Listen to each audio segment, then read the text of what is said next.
Buenas noches a todos. Gracias por estar en este webinar semanal del Foro Venoso Mexicano. Y en esta ocasión vamos a presentar una charla del doctor Sergio Flores de la ciudad de Monterrey. Vamos a ver si tenemos o ya la teníamos la presentación montada. Quiero presentarles al doctor Sergio Omar Flores Cantú, de la ciudad de Monterrey. Él es médico cirujano, es especialista en angiología, cirugía vascular y endovascular de la ciudad de Monterrey. Es expresidente del capítulo noreste de la Sociedad Mexicana de Angiología, Cirugía Vascular y Endovascular. Es, por supuesto, profesor del Foro Venoso Mexicano y miembro de la Society for Vascular Surgery. Tengo el honor entonces de cederle a Sergio nuestro micrófono y vamos a escuchar una muy interesante plática y por aquí estaremos para comentarlo. Sergio, muchas gracias, buenas noches, adelante. Muchas gracias, muy buenas noches. Pues bueno, el tema que vamos a tratar el día de hoy, como ya lo comentó Erasto, pues son las varices. Y la pregunta, ¿las varices son el origen o el final de la enfermedad? Esta ponencia forma parte del curso de introducción al manejo del paciente flebológico. Y bueno, como objetivo tenemos que el participante conozca la evolución de las varices, por qué se forman, por qué se deforman y el significado de cada uno de estos procesos. Si bien es cierto, las varices están ligadas al ser humano desde su evolución. Forman parte de la factura que nos tocó por el hecho de estar en dos extremidades. De tal forma que al estar el ser humano en dos extremidades, pues la distancia que se encuentra las piernas del corazón, pues fue mucho más larga. Y se puede decir que el hombre como especie es el único que tiene la enfermedad venosa y que tiene varices. En cuanto a la historia, hay evidencia de la enfermedad venosa crónica desde el año 1550 antes de nuestra era, en el papiro de Ebers, donde se describe la enfermedad venosa. Hipócrates describe la punción repetida de las varices para conseguir su oclusión y Galeno diferencia entre las venas y arterias y da recomendaciones para la curación de úlceras. Incluso el mismo Hipócrates tiene un aforismo el cual reza que apretadas ligaduras y medias abotinadas de piel de perro pues hacen que aquella sangre malsana e impura haga retroceso al pecho o alguna entraña principal de que se siga una muerte voluntaria. En el siglo XIII, en la cultura árabe, Avicena describe la vena safena y de ahí proviene el término al-safen, que significa oculta.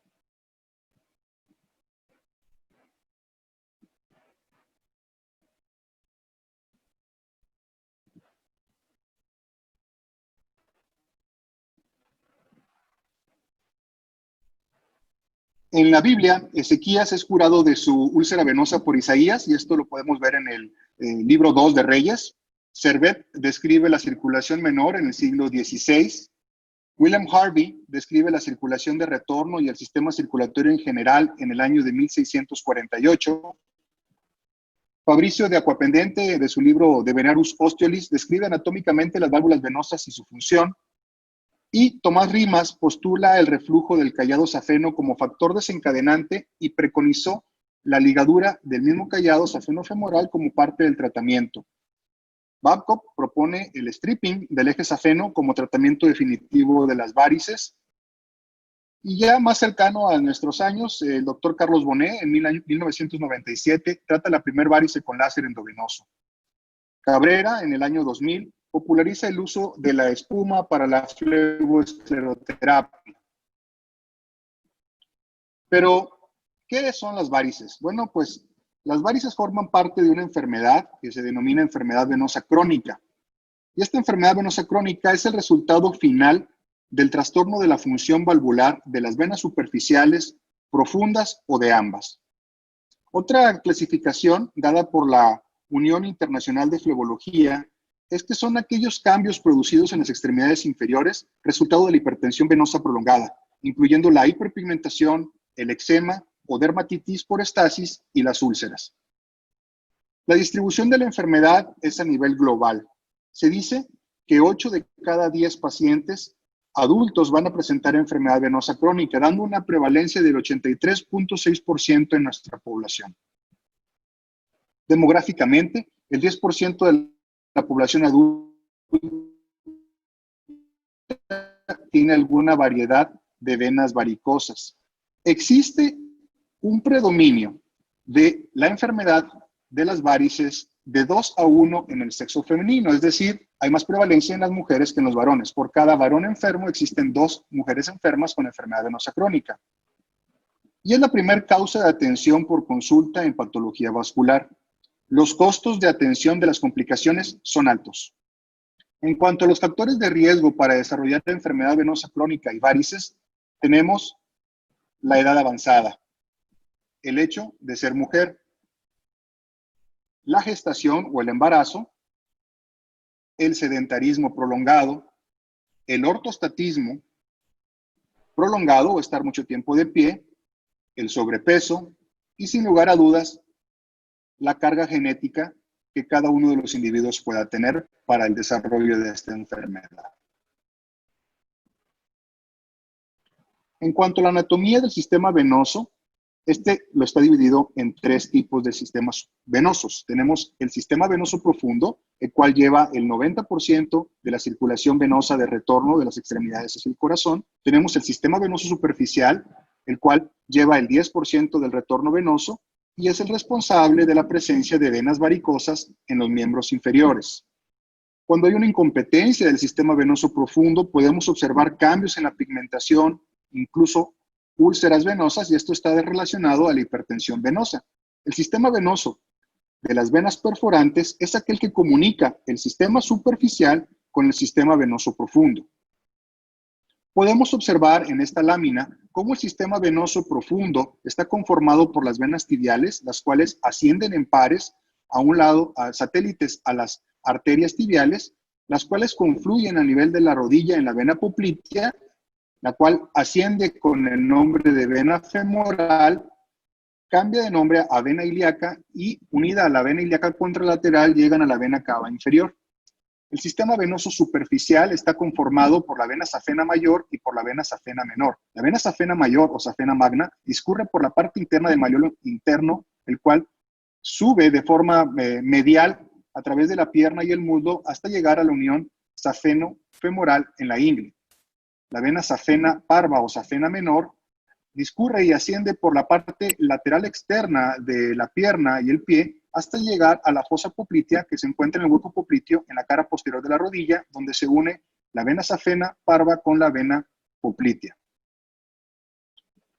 Las válvulas venosas son muy importantes en la génesis de la enfermedad varicosa. Las válvulas venosas están presentes en todo el trayecto de las venas de los miembros inferiores. En el retorno venoso normal, la sangre fluye en dirección ascendente y las válvulas venosas evitan que la sangre retroceda hacia abajo, de tal forma que el retroceso de la sangre venosa, cuando no hay una buena competencia de las válvulas, ocasiona venas varicosas después de presentar hipertensión venosa. En cuanto a la fisiopatología de la enfermedad venosa crónica y las varices, tenemos que todo inicia con algo que se llama hipertensión venosa. Esta hipertensión venosa nos va a llevar a una disfunción endotelial e inflamación del endotelio que recubre las venas, lo cual va a llevar a un daño tisular y microcirculatorio y por consiguiente la aparición de venas varicosas, de tal forma que en una vena que tenga unas válvulas competentes, pues no va a haber este reflujo o contraflujo sanguíneo, y como en una válvula que está afectada existe un reflujo o contraflujo que lleva a acelerar el proceso de hipertensión venosa. En este cuadro podemos observar cómo los factores de riesgo que ya mencionamos, como la obesidad, la estancia de pie prolongada, la multiparidad, o bien el antecedente de haber tenido una trombosis venosa profunda, van a llevar a una hipertensión venosa. Esta hipertensión venosa va a arrojar fuerzas de tensión anormales, los cuales se conocen también con el nombre de shear stress, que van a dañar el glucocálix endotelial. Este glucocálix endotelial dañado va a permitir que haya cambios proinflamatorios de las células endoteliales con un infiltrado de células inflamatorias, macrófagos, mastocitos y linfocitos T, los cuales van a producir metaloproteinasas que llevan a la dilatación venosa y remodelación con cambios en la piel y úlceras en los miembros inferiores.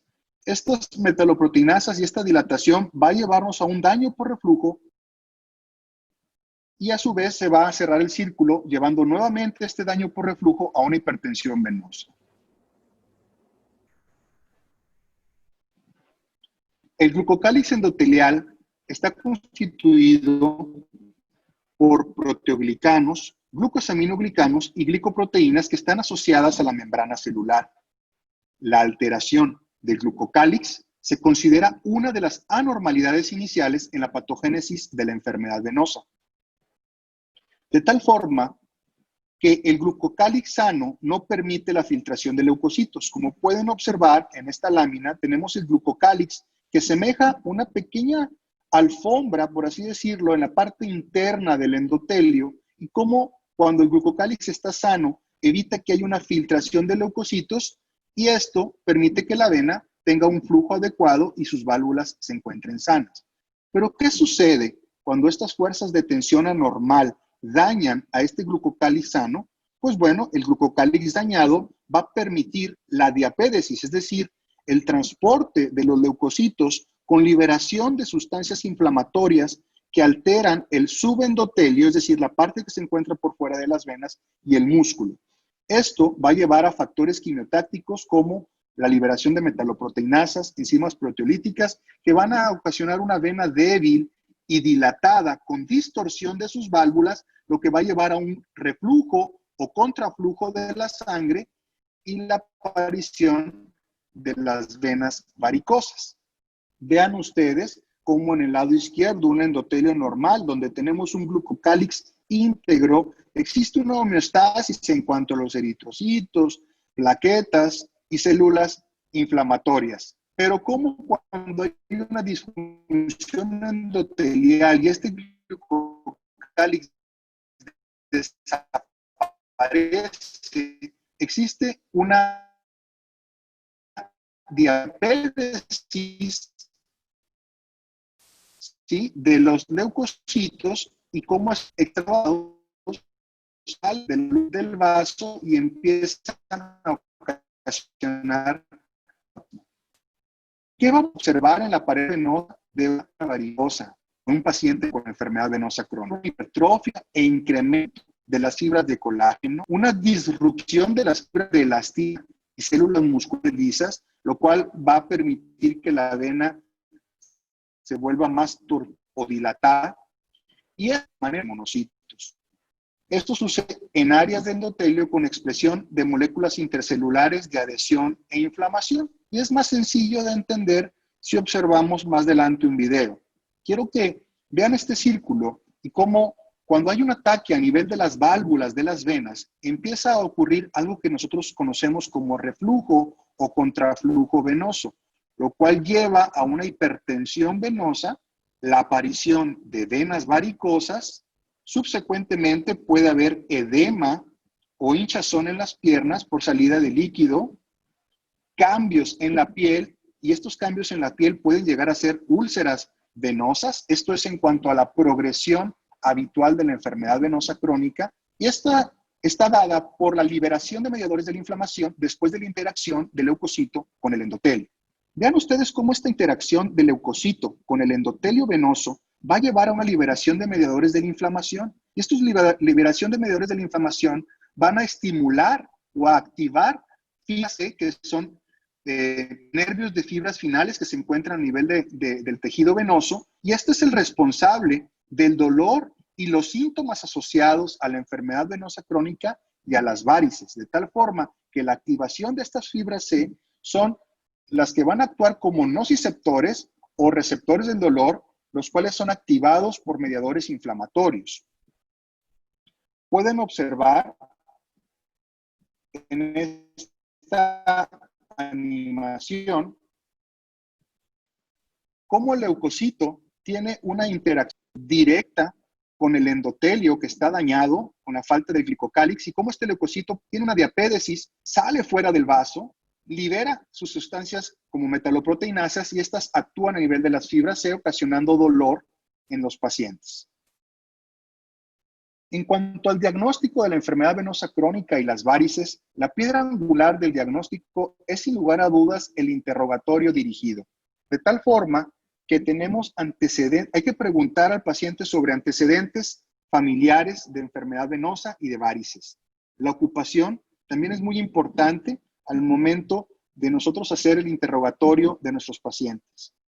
Aquellos pacientes que están mucho tiempo sentados o que se encuentran en ortostatismo prolongado, mucho tiempo de pie, meseros, trabajadores de cocina, trabajadores en una estética, por ejemplo, que están parados haciendo cortes de cabello, trabajadores en líneas de producción, pues obviamente tienen un factor de riesgo mayor a desarrollar varices que aquellos que tienen una vida más activa. Los embarazos están ligados, sin lugar a duda, a enfermedad venosa crónica. En el mayor número de embarazos hay mayor riesgo de presentar enfermedad venosa crónica. Los tratamientos hormonales tienen una relación directa, en este caso tratamientos hormonales femeninos, como sería la terapia de reemplazo hormonal en la menopausia o bien el uso de anticonceptivos en mujeres de edad fértil. La obesidad y sobrepeso obviamente está relacionado con la enfermedad venosa crónica y varices, de tal forma que un paciente con sobrepeso que tiene varices, si nosotros logramos llevar al paciente a su peso ideal, va a mejorar mucho la sintomatología venosa. La actividad física es importante. Aquellos pacientes que tienen actividad física regular tienen una menor predisposición a desarrollar varices y hay que interrogar de forma dirigida sobre síntomas de enfermedad venosa o bien sobre signos que el paciente pudiera observarse en el día a día. Parte del diagnóstico y de los signos que podemos observar en el paciente con enfermedad venosa son las telangiectasias, las venas varicosas, así como pudieran ser también las venas reticulares. Y los síntomas son muy amplios, pero están muy bien detallados y son la sensación de pesadez o pesadez en las piernas, el dolor de las extremidades, la sensación de hinchazón. Los pacientes se quejan que sienten sus piernas hinchadas, sienten que sus zapatos les aprietan al término del día, una sensación que muchos pacientes denominan como piernas inquietas, una sensación de disconfort en sus piernas, parestesias que pueden mencionar como hormigueo en las extremidades, calambres que generalmente son calambres nocturnos, al estar el paciente acostado, dormido, o levanta este calambre en las extremidades inferiores. Muchos de los pacientes con varices también se quejan de cansancio en sus piernas, pulsaciones, prurito o comezón en las extremidades. En cuanto a la frecuencia de los síntomas, pueden observar cómo las piernas pesadas es uno de los principales síntomas en cuanto a los estudios que se han hecho de prevalencia, seguido de dolor en las piernas, edema y sensación de hormigueo. Sin embargo, pueden los pacientes mencionar incluso calambres, ardor, sensación de pulso, como ya lo mencionamos. El diagnóstico, en cuanto a la exploración física, se tiene que basar principalmente en la inspección, palpación y exploración armada. Respecto a la inspección, ¿qué es lo que tenemos que ver? Principalmente, el paciente se tiene que hacer un diagnóstico de pie, preferentemente en una habitación bien iluminada, con una temperatura adecuada, recordando que el frío puede ocasionar vasoconstricción y disminuir muchas de las telangiectasias o venas reticulares que el paciente pudiera observarse en casa o cuando esté en un ambiente muy cálido. Es importante evaluar la integridad de la piel, si existe o no edema. De esta forma podemos observar si hay borramiento de los maleolos, ¿sí?, de los huesos del tobillo. Cuando hay edema, generalmente no se puede observar una fosa en la parte posterior de este hueso. Las características de las venas de las piernas que sean serpenteantes, la coloración, muchas de estas venas tortuosas pueden ocasionar hiperpigmentación, esta hiperpigmentación ocre o color café por la misma inflamación crónica. y también observar si existen lesiones. Muchas de ellas pueden ser autoinfligidas por huellas de rascado, o bien en etapas avanzadas de la enfermedad el paciente puede presentar eczema por la misma enfermedad venosa. Muchos de ellos presentan telangiectasias, como las que podemos observar aquí, o bien venas reticulares, que son venas azulosas que se encuentran en la piel, aquí en este ejemplo, en el hueco popliteo, o claro, las clásicas venas varicosas que se pueden encontrar en toda la extremidad, no solamente en el trayecto de la vena safena. Es decir, lo que ustedes están observando aquí, esta dilatación tortuosa, no es la vena safena propiamente, es una afluente varicosa de la vena safena, que pudiera estar de la vena safena o una vena perforante a nivel del muslo.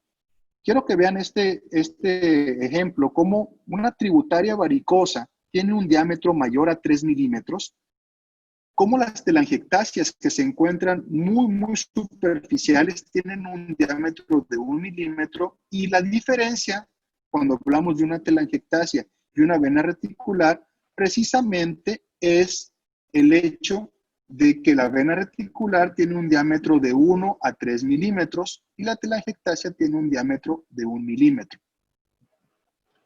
Para poder estudiar la enfermedad venosa y las varices es importante recordar la clasificación SEAP. Esta clasificación SEAP fue formada o creada desde el año de 1994 y es un acrónimo el cual la letra C corresponde a las manifestaciones clínicas de la enfermedad, la letra E a los factores etiológicos, la letra A a la distribución anatómica de la enfermedad y la letra P a los hallazgos fisiopatológicos de la misma.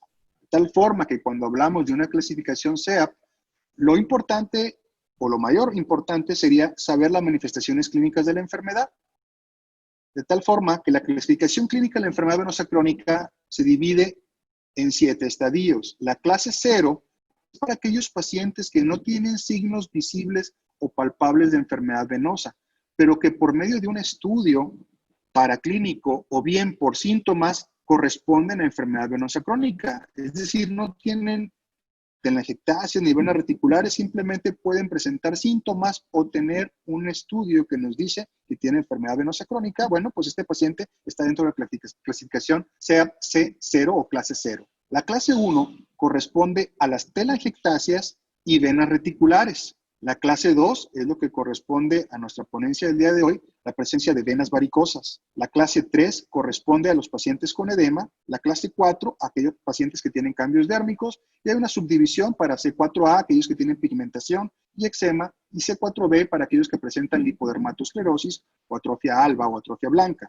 La clase 5 de la clasificación de enfermedad venosa crónica es para aquellos pacientes con cambios dérmicos y úlceras cicatrizadas, y la clase 6 para aquellos pacientes que ya tienen una úlcera activa.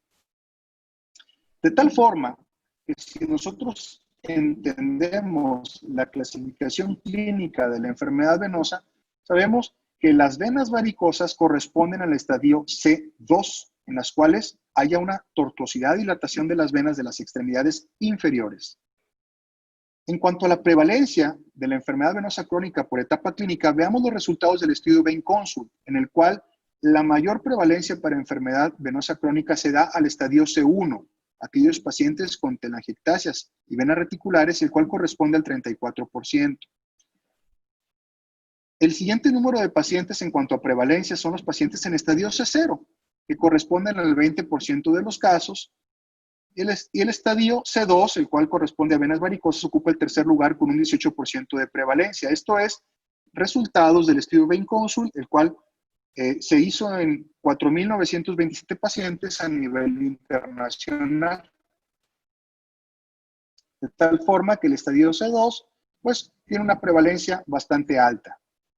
Las venas varicosas, el estadio C2, pueden ser muy clásicas, como podemos observar en este paciente, tener una distribución, no solamente, como les decía, en la cara medial de la pierna, pueden estar presentes en toda la extremidad, pueden incluso ser muy sutiles, como en este paciente, que pueden estar ocultas por los vellos de las extremidades, o ser literalmente troncos venosos bastante exacerbados. Y todos estos pacientes, independientemente del tamaño de las venas varicosas, pues están en estadio C2.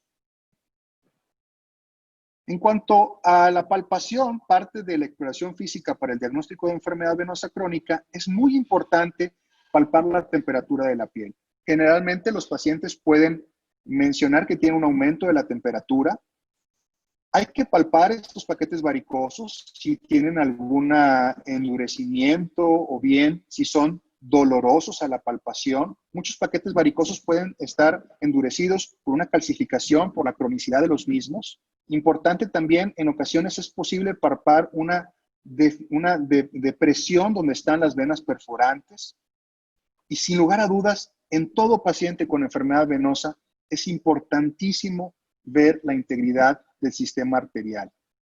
Es importante palpar los pulsos de las extremidades inferiores, en este caso, pulso femoral a nivel de la ingle, pulso popliteo por detrás de la rodilla en el hueco popliteo. Estar bien seguros que nuestros pacientes tengan palpable su pulso tibial posterior y su pulso pedio en el dorso del pie. Esto principalmente, puesto que como parte del tratamiento, el uso de la osteocompresión, pues debe de tomarse con cuidado en aquellos pacientes que tienen una enfermedad arterial concomitante. Es decir, los pacientes pueden presentar enfermedad venosa y a la par estar sufriendo de una enfermedad arterial, lo cual tenemos que hacer un tratamiento integral. No es solamente una insuficiencia vascular periférica lo que el paciente presenta, puede presentar una enfermedad arterial y una enfermedad venosa. Y es necesario hablar con propiedad y conocer las dos patologías individualmente. En cuanto al diagnóstico y a la exploración armada, ya la exploración con estudios paraclínicos de nuestro paciente, tenemos la pletismografía venosa, la cual generalmente se realiza mediante el uso de manguitos que se inflan mediante aire para poder ver cómo va la variación del flujo sanguíneo en las extremidades. Realmente su uso está más confinado para investigación que se utilice de forma habitual en la consulta de los angiólogos. Lo que sí es una herramienta bastante socorrida es el uso del Doppler portátil o el Doppler de onda continua. Como pueden observar, este Doppler tiene un transductor vascular, el cual el principio de utilizar un Doppler portátil es que el cambio en la frecuencia de la onda de la fuente, en este caso la fuente sería el eritrocito, como resultado del movimiento relativo entre la fuente y el observador, que sería el transductor. Mediante el Doppler portátil o de onda continua podemos identificar la dirección del flujo venoso y por ende cuando existe un contraflujo o un reflujo venoso. Si existe reflujo con maniobras de Valsalva, cuando el paciente realiza una maniobra de Valsalva, o bien cuando hacemos una maniobra de Paraná al momento de hacer una compresión del paquete muscular de la pierna. Desafortunadamente, con el Doppler portátil no podemos identificar el lugar anatómico preciso, si existe o no una lesión en la pared de la vena, si hay algún trombo en su interior, o bien variaciones anatómicas. Para eso tenemos una herramienta todavía más confiable, que es el Doppler duplex o Doppler pulsátil. Este Doppler pulsátil se recomienda que en pacientes con enfermedad venosa crónica, con una historia completa y examen físico detallado, se complementen con un análisis dúplex de las venas profundas y superficiales. La prueba es segura, no invasiva, rentable y confiable, con un grado de evidencia 1A de recomendación para su uso de forma habitual. Y también es importante que se recomienda que los 4 componentes de un análisis dúplex completo en el examen para la enfermedad venosa crónica deben de ser visualización, compresibilidad, flujo venoso, incluida la medición de la duración del reflujo y el aumento del diámetro del vaso, con un grado de recomendación 1A como diagnóstico.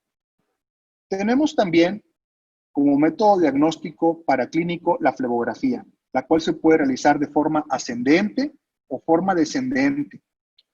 Desafortunadamente, al ser un método que implica el uso de un medio de contraste, es un método invasivo y cada vez está más en desuso, pero es importante conocer que es parte también del diagnóstico paraclínico de la enfermedad venosa crónica y de las varices para poder nosotros evidenciar si existe algún trombo o algún cierre del sistema venoso profundo, o si hay un contraflujo o reflujo del sistema venoso superficial. Existen diferentes tipos de tratamiento que buscan abarcar cada uno de los puntos fisiopatológicos de la enfermedad venosa crónica y de las varices. Vamos a hablar a futuro sobre cada uno de estos tratamientos en particular, pero me gustaría complementar esto mencionándolo solamente. Y tenemos el tratamiento médico conservador, también denominado medidas de higiene venosa, en el cual al paciente se le pide que controle su sobrepeso. También se le pide al paciente que tenga una actividad física, que salga a caminar al menos durante 30 minutos al día. El tratamiento con prendas de elastocompresión, que pueden ser pantimedias de elastocompresión, medias al muslo o a la rodilla. Estas prendas de elastocompresión recomendablemente tienen que ser de compresión graduada e indicada según el padecimiento de cada uno de los pacientes. Debe formar parte de la prescripción que el angiólogo haga en la evaluación del paciente. Tenemos el tratamiento farmacológico con medicamentos venoactivos y el tratamiento quirúrgico. En cuanto al tratamiento quirúrgico, tenemos la escleroterapia, la cual puede ser con espuma dirigida directamente sobre las venas reticulares con la ayuda tal vez de un transiluminador, o bien la escleroterapia dirigida con ultrasonido de venas perforantes o venas mayores de diámetro. En cuanto al tratamiento quirúrgico, tenemos la safenectomía habitual, en la cual se extrae o se extirpa la vena safena que está afectada por el contraflujo o reflujo venoso. Tenemos la varicoexéresis o la excisión de paquetes varicosos a través de la piel, con muy buenos resultados estéticos. En cuanto a los tratamientos quirúrgicos, tenemos también el uso del láser endovascular y el uso de terapia con radiofrecuencia en cuanto al reflujo de la vena safena mayor. No voy a entrar mucho en detalles, en particular se lo hará cada uno de ellos en presentaciones posteriores. Y la pregunta que nos hicimos al inicio, ¿las varices son el origen o el final de la enfermedad? Sin lugar a dudas, no son el final de la enfermedad. Las varices forman parte de, como mencionábamos o mencionó el doctor Valente en la ponencia pasada, la punta de un iceberg que estamos observando solamente, el cual tiene un trasfondo que es la hipertensión venosa. De tal manera que las varices forman parte de la enfermedad venosa crónica cuando el paciente es sometido a un tratamiento quirúrgico, a un tratamiento médico, elastocompresivo, para mejorar los síntomas. Si no tratamos la hipertensión venosa de este paciente, puede tener recurrencia en los síntomas o incluso pacientes que se han sometido a un procedimiento quirúrgico tienen una recurrencia de varices si no es tratado de forma integral. Por eso es importantísimo conocer que la hipertensión venosa es la causante de varices y que si bien cuando nosotros quitamos las varices, la enfermedad no desaparece en el paciente. Es necesario mantener una vigilancia y mantener un control de su hipertensión venosa. Esto da fin a la presentación. Y no sé si tengas algún comentario, Erasto. Muchas gracias, Sergio. Una excelente charla, la verdad. Muy didáctica, muy explicativa. Y tenemos por aquí un par de preguntas de Mareni Guadalupe. Una de ellas dice, Sergio, si nos puedes ayudar, dice, ¿a qué se debe que en una mujer sea más propensa a tener varices que un hombre? Sin lugar a dudas, como lo mencionamos, el uso de hormonas es un factor predisponente, de tal forma que una mujer tiene mayor predisposición a desarrollar varices que un varón, precisamente por el hecho de ser mujer y estar produciendo hormonas mes con mes. También que tienen un factor de riesgo que puede ser que estén embarazadas o que hayan tenido un embarazo. Sería una de las causas por las cuales las mujeres es más frecuente que tengan varices. Ok. Dice, ¿tienen alguna clasificación para detectar el grado en que se encuentra un paciente con varices? Lo hablaste un poco acerca del CEAP, ¿no? Si puedes ahondar un poquito ahí. Sí, claro. Bueno, los pacientes con venas varicosas se encuentran en la clasificación CEAP C2, de tal forma que un paciente con venas reticulares, que son esas venas azulosas que vemos a través de la piel, pues son pacientes que se encuentran en estadio C1. Y pacientes con venas con telangiectasias o esas venas pequeñas que muchas veces les llaman arañas vasculares, pues son pacientes que se encuentran también en clasificación C1. ¿Qué diferencia el estadio C1 del C2? Bueno, el paciente en estadio C1, pues son pacientes que tienen venas reticulares y telangiectasias, y aquellos pacientes en estadio C2 son aquellos pacientes que tienen venas varicosas. No es recomendable, como anteriormente muchos médicos hacían la clasificación de enfermedad venosa o varices leves, moderadas o graves. Como lo mencioné en las imágenes que observaban, el tamaño de la vena varicosa no determina si se encuentra en estadio C1 o C2 o C3. El hecho de ser portador de venas varicosas, el paciente se encuentra en estadio C2. ¿Y Claro, qué va a dar la gravedad de la enfermedad? Sin lugar a dudas, la pauta que nos va a dar la gravedad de la enfermedad son los síntomas que el paciente pueda manifestar. claro. Gabriela Cruz, Sergio nos pregunta, ¿cómo se trata la hipertensión venosa? Ándale, esa está buena. ¿Cómo se trata la hipertensión venosa? Pues es el coco de todos los angiólogos todos los días. Realmente la hipertensión venosa se tiene que tratar desde todos los ángulos posibles habidos y por haber. Debemos de controlar el sobrepeso de los pacientes, darle una higiene venosa, como lo habíamos mencionado, pedirle al paciente que haga pausas en cuanto a su trabajo. Aquellos pacientes que están mucho tiempo de pie o permanecen muchas horas parados, se les pide que tengan reposo y elevación de piernas. De esta forma disminuimos la hipertensión venosa. Sin lugar a dudas, la elastocompresión es una piedra angular en el tratamiento de la hipertensión venosa. Es importante que muchos pacientes, o la gran mayoría de los pacientes, utilicen sus prendas de compresión. Excusas hemos escuchado a lo largo de los años muchas, que si el calor, que si la comezón, que se ven muy feas. La verdad es que los distribuidores de prendas de compresión han cambiado mucho la forma de venderlas, y realmente muchas de ellas pues no son feas, y muchas de ellas ya son de materiales bastante frescos, y es un trabajo que tenemos que hacer el día a día como especialistas, el inculcar al paciente, el utilizar las medidas de compresión, las prendas de compresión, ya sea calcetín, tobimedia, media, pantimedia, es parte fundamental para tratar la hipertensión venosa. Tenemos un armamento bastante amplio de medicamentos venoactivos, aquellos que actúan a nivel del glucocálix endotelial, aquellos que actúan a nivel de la inflamación, aquellos que dan un efecto alfa-adrenérgico, y no quiero entrar en detalles porque son parte de otras ponencias venideras a futuro. Sin lugar a dudas, la hipertensión venosa tiene que tratarse desde todos estos ángulos, Erasto. Muy bien. Aquí hay una pregunta, creo yo, bastante importante, Sergio, y muy pertinente para todas estas pláticas. Javier Chávez te pregunta, ¿por qué no cualquiera puede esclerosar?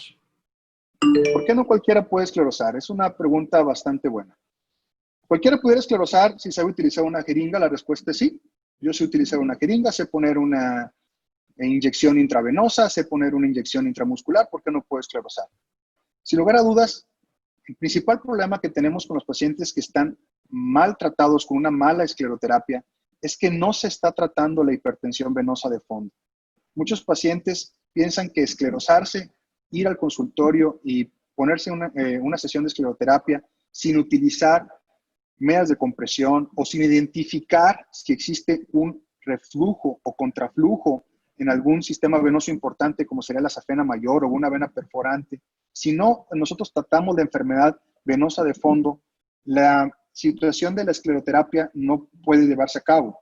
De tal forma que si el médico es capaz de identificar la causa de hipertensión venosa corregir esa hipertensión venosa, como pudiera ser médicamente, con el uso de prendas de compresión, o bien después de la corrección quirúrgica, puede llevarse a cabo una esclerosis, o puede llevarse a cabo la escleroterapia.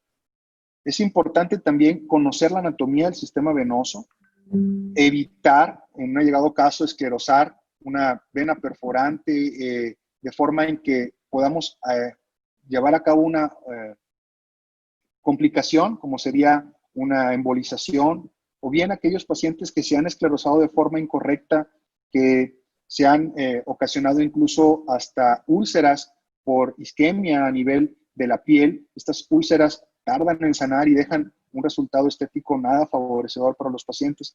Yo creo que el motivo por el cual no cualquier médico debe esclerosar es porque existe una especialidad conformada y llevada a cabo en nuestro país, que es la angiología, cirugía vascular y endovascular, que tiene una formación universitaria, tiene un programa académico que va de 4 a 5 años, y es el por qué, si hay alguien que pueda hacer esto de una forma correcta y basado científicamente en bases a estatutos y formas de trabajar, sea quien lo debe realizar. Esa es mi opinión. No sé si quieras tú también compartirnos algo más, Erasto. Estoy de acuerdo, y me parece una muy buena pregunta. No se trata inyectar por inyectar, porque se tiene que conocer la fisiopatología, se tiene que conocer la anatomía al detalle, se tiene que conocer este estado de hipertensión venosa, que es la base de todo, y tratarla como un conjunto. No se trata de ir a picotear nada más venas, que no da buen resultado y sí da muchas complicaciones. Te preguntan, Sergio, ¿la trombosis venosa profunda no se encuentra en la clasificación CEAP? No, la trombosis venosa profunda es un trombo, que está alojado en el sistema venoso profundo. La trombosis venosa profunda puede ocasionar hipertensión venosa, claro que ocasiona hipertensión venosa, pero no tiene una clasificación como tal. Los efectos de una trombosis venosa profunda, como pudiera ser el edema o pudiera ser la hiperpigmentación ocre, si el paciente presenta edema, pues estaría en estadio C3, y la enfermedad venosa puede ser secundaria a una trombosis venosa profunda, pero como tal, la trombosis venosa profunda no forma parte de la clasificación CEAP para la enfermedad venosa crónica. Perfecto. Josué Harkin te pregunta, ¿ayudan realmente la terapia con medicamentos? Sin lugar a dudas, sí. Hay evidencia científica a nivel mundial, en lo cual los medicamentos venoactivos han mejorado la sensación de dolor, han mejorado o evitado la progresión de la enfermedad en muchos pacientes, de tal forma que, sin lugar a dudas, los medicamentos venoactivos tienen uso y está comprobado. Para ello, en cursos, ponencias más adelante, vamos a ver las clasificaciones actuales de los tratamientos en cuanto a los fármacos, cómo se clasifican, en dónde están indicados cada uno de ellos. Por eso es muy importante que el médico conozca y reconozca la clasificación clínica, porque más adelante vamos a hablar de que este medicamento o esta droga actúa principalmente en estadio C1 o actúa principalmente en estadio C3, y entonces es una forma de poder estandarizar la manera de hablar y conocer en dónde los medicamentos tienen mayor efecto y tienen una mejoría en los pacientes. Pero sin lugar a dudas, los medicamentos venoactivos tienen un efecto comprobado científicamente, y para ello hay pues evidencia científica, ¿no? Claro, yo creo que esto viene muy a propósito, Sergio, porque Gabriela Cruz González te dice, ¿qué medicamentos recomienda para tratar los síntomas? Entonces, ya lo contestaste tú, es muy específico para qué etapa de la enfermedad se encuentra, porque te afirma ella después, la mayoría de los pacientes regresa con sintomatología. Entonces, yo creo que es esto, no se tratan de manera correcta. ¿O cuál es tu opinión? Sí, definitivamente en el último consenso que se realizó, que está publicado en junio del 2018, hay un cuadro muy importante en el cual se evidencia cada uno de los signos y síntomas del paciente con enfermedad venosa y cómo cada uno de los venoactivos que actualmente se comercializan a nivel mundial actúan para este síntoma en específico. y vamos a ver más adelante cómo cada uno de los medicamentos no hay una, no hay una superioridad de uno ante otro, sino que cada uno de ellos se enfoca para cada uno de los síntomas. Pero sin lugar a dudas, si no estamos controlando la hipertensión venosa de nuestro paciente con el uso de medidas de higiene venosa, con el uso de la osteocompresión, va a haber recurrencia de los síntomas, lo va a haber. Quienes tenemos años de tratar pacientes con enfermedad venosa, yo tengo ya 12 años de ser angiólogo, les puedo decir que tengo pacientes que hace 10 años operé por venas varicosas y regresan con síntomas venosos porque dejaron de utilizar sus prendas de compresión, porque dejaron de cuidar, de evitar estar mucho tiempo de pie, porque dejaron de tener un control de su enfermedad venosa crónica. Claro.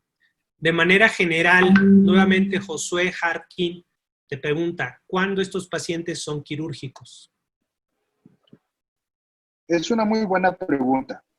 Realmente el paciente pasa a ser quirúrgico cuando una vena varicosa está presente, ya que esta vena se puede complicar. Las principales complicaciones de las venas varicosas pudieran ser la varicorragia, el sangrado de la misma, o bien la tromboflebitis de esta vena varicosa, es decir, que se forme un coágulo en esta vena. Además que no solamente la situación estética llamaría la atención, sino que también puede ocasionar una hiperpigmentación de la piel, lo cual ya no tiene vuelta atrás. Cuando la piel es hiperpigmentada de color ocre por una vena varicosa dilatada o bien ocasiona una lesión en la misma, el daño es irreversible y no podemos echar marcha atrás. ¿Cuándo se debe de hacer una intervención quirúrgica en un paciente con venas varicosas? Desde que las estamos observando.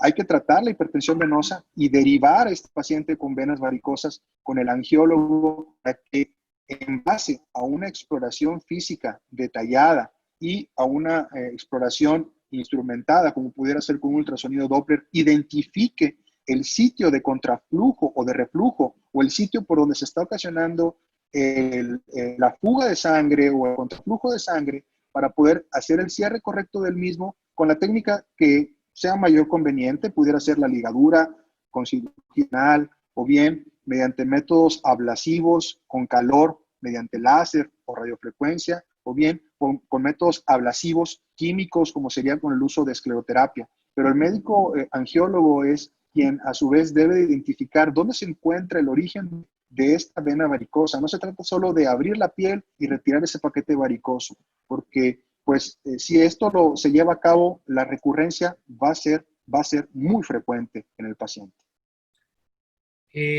Preguntan, ¿la escleroterapia como tratamiento se puede realizar en grandes troncos?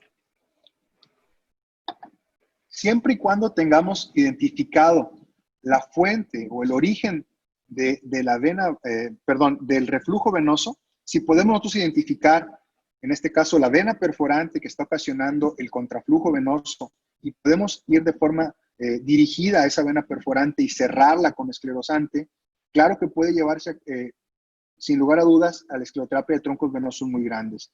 Vamos, el tamaño no tiene nada que ver con el tamaño no tiene que decir si usamos esclerosante o no, sino identificar el sitio donde existe el contraflujo o el reflujo, cerrarlo y de esta manera poder cerrar o quitar esa vena varicosa.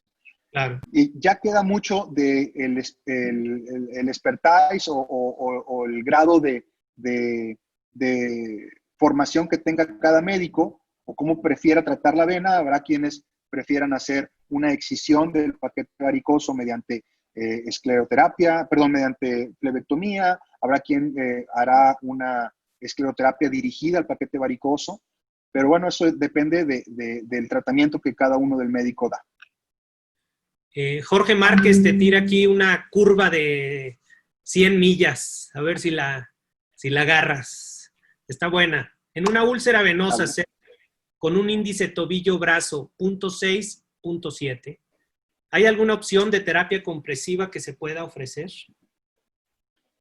Ya lo habíamos mencionado, bueno, ya se había mencionado en el curso pasado. Yo creo que un índice tobillo-brazo de 0.6 nos puede dar algo de seguridad al momento de utilizar una prenda de compresión.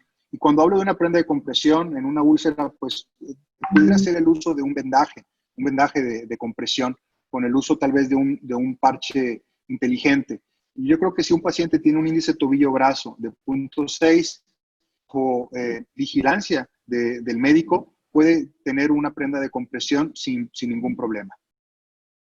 Claro. ¿Cuáles son las medidas posteriores al tratamiento, ya sea láser, radiofrecuencia, escleroterapia, me imagino medidas quirúrgicas, para controlar la hipertensión venosa, Sergio?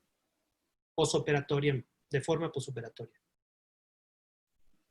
Sí, sin lugar a dudas, modificar los factores de riesgo del paciente. Si los tenemos bien identificados, es un paciente que tiene un ortostatismo prolongado, ayudarle en sus labores diarias con el uso de una prenda de compresión. La gran mayoría de los pacientes que laboran mucho tiempo de pie se ven muy favorecidos con el uso de prendas de compresión en cuanto a los síntomas y evitar que haya recidivas de enfermedad, porque hay que entender que el sistema venoso superficial podemos nosotros quitarlo por completo, podemos quitar el sistema venoso superficial, podemos quitar la vena safena, podemos quitar la vena safena mayor, la safena menor, pero si no tratamos la hipertensión venosa, una vena perforante puede ser el origen de nuevos paquetes varicosos en las extremidades, y de ahí la importancia de que las varices no son el fin de la enfermedad, y al tratar las varices no estamos curando al paciente. Muchas veces los pacientes en la consulta nos hacen esta pregunta: doctor, ¿y después de la cirugía me voy a curar? No, después de la cirugía usted ya no va a tener varices y el riesgo de que esa varice se trombose o sangre va a estar nulo, pero es necesario que siga tratando su enfermedad venosa crónica, controlando su peso, teniendo una actividad física regular, utilizando prendas de compresión. Cuando haya necesidad de utilizar tratamiento farmacológico para los síntomas, utilizarlo. Generalmente los tratamientos con fármacos bioactivos los extendemos de 1 a 3 meses en los pacientes. En mi ciudad, en Monterrey, en la temporada de invierno, en el cual la temperatura es más fresca, muchos de los pacientes disminuyen mucho los síntomas y a lo mejor podemos dejarlos descansar, por así decirlo, de un tratamiento farmacológico y seguir solamente con tratamiento de elastocompresión.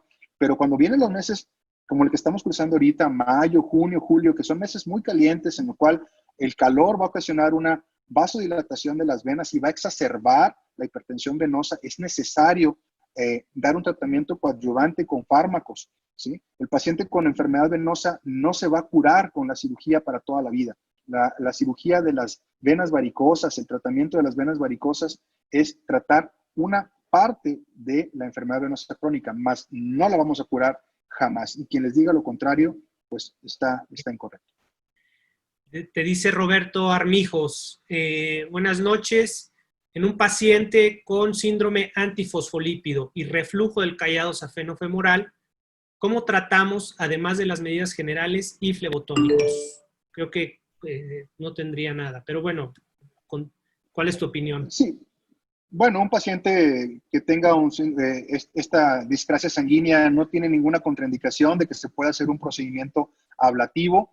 ¿Por qué un procedimiento de ablación? Porque es menos invasivo, se hace una punción de la vena afectada. Si en este caso este paciente tiene un problema de reflujo o contraflujo en la vena safena mayor, se puede hacer un acceso a la vena safena y cerrarla mediante la aplicación de calor en la